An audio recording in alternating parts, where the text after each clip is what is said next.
ಇವತ್ತು ಚಿಕನ್ ಶಾಪ್ನ ನಕ್ಕು ಹೊಟ್ಟೆ ಬೇನೆ ಆಯ್ತು. ನಮಸ್ಕಾರ ದೊಡ್ಡ ಮಂದಿ. ಸಂಜೆ ಆಗ್ತಿದ್ದಂತೆ ಶಾಪ್ ಓಪನ್ ಮಾಡಿ ಎಲ್ಲಾ ಸಾಮಾನ್ ಸೆಟಪ್ ಮಾಡ್ತೀನಿ. ತದನಂತರ ಕೋಳಿ ಕೊಯ್ದು ಸ್ವಚ್ಛ ಮಾಡಿ ಕಸ್ಟಮರ್ ಗಳ ದಾರಿ ಕಾಯ್ಕಂತ ಕುಂದಿರ್ತೀನಿ. ಅಷ್ಟೊಳಗೆ ಬರ್ತಾನ ನೋಡ್ರಿ ಪಲ್ಸರ್ 220 ಬೈಕ್ ತಗೊಂಡು ಪ್ರಕಾಶ್ ಬೈಕ್ ಮತ್ತು ಅವನ ಫ್ರೆಂಡ್ 1 kg ಚಿಕನ್ ಒಯ್ಯಾಕ. 1 kg ಚಿಕನ್ ಫಟಾಫಟ್ ಕಟ್ ಮಾಡಿ ಕೊಡ್ತಿದ್ದಂತೆ ಪ್ರಕಾಶ್ ಬೈ ಹಾಯ್ ಹೇಳಿ ಹೊರಡ್ತಾನ. 2 kg ಚಿಕನ್ ಆರ್ಡರ್ ಬರ್ತೈತಿ. ಆರ್ಡರ್ದು ಚಿಕನ್ ಕಟ್ ಮಾಡಿ ಡೆಲಿವರಿ ಕೊಡಕ್ ನಮ್ ಬೈಕ್ ತಗೊಂಡ್ ಹೊರಡ್ತೀನಿ. ಆರ್ಡರ್ ಡೆಲಿವರಿ ಮಾಡಿ ಬಂದಿಂದ ಈ ತಮ್ಮ ಬಂದು ಕಾಮಿಡಿ ಮಾಡಕ್ ಸ್ಟಾರ್ಟ್ ಮಾಡ್ತಾನ. ಅವ್ನ ಕಾಮಿಡಿ ಕೇಳಿ ನನಗ ನಗು ತಡ್ಕೊಳ್ಳ ನಕ್ಕು ಹೊಟ್ಟೆ ತುಂಬಾ ನೋವಾಗ ಕುಂತಿತ್ತು. ಈ ಚೋಟು ಶಾಲೆಯಿಂದ ಡೈರೆಕ್ಟ್ ಚಿಕನ್ ಶಾಪ್ಗೆ ಬಂದಿದ್ದ. ಇವನಿಗೆ ಕೂಡ 1 ಕಿಲೋ ಚಿಕನ್ ಕಟ್ ಮಾಡಿ ಕೊಡ್ತೀನಿ. ಸ್ವಲ್ಪ ಹೊತ್ತು ಮಾರ್ಕೆಟ್ ಡೌನ್ ಇತ್ತು.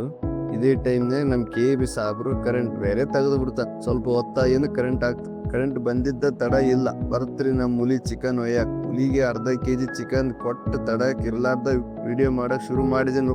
ಯೋಯೋ ಹನಿ ಸಿಂಗ್ ತರ ಸ್ಮೈಲ್ ಮಾಡ್ತಾ ವಿಡಿಯೋ ಪೋಸ್ ಕೊಡ್ತಾ. ತದನಂತರ ಟೈಮ್ ಆಗ್ತಿದ್ದಂತೆ ಶಾಪ್ ಕ್ಲೋಸ್ ಮಾಡಿ ನಮ್ಮ ನಡೆ ಇಷ್ಟ ಇದ್ರೆ ಲೈಕ್ ಮಾಡಿ ಫಾಲೋ ಮಾಡಿ.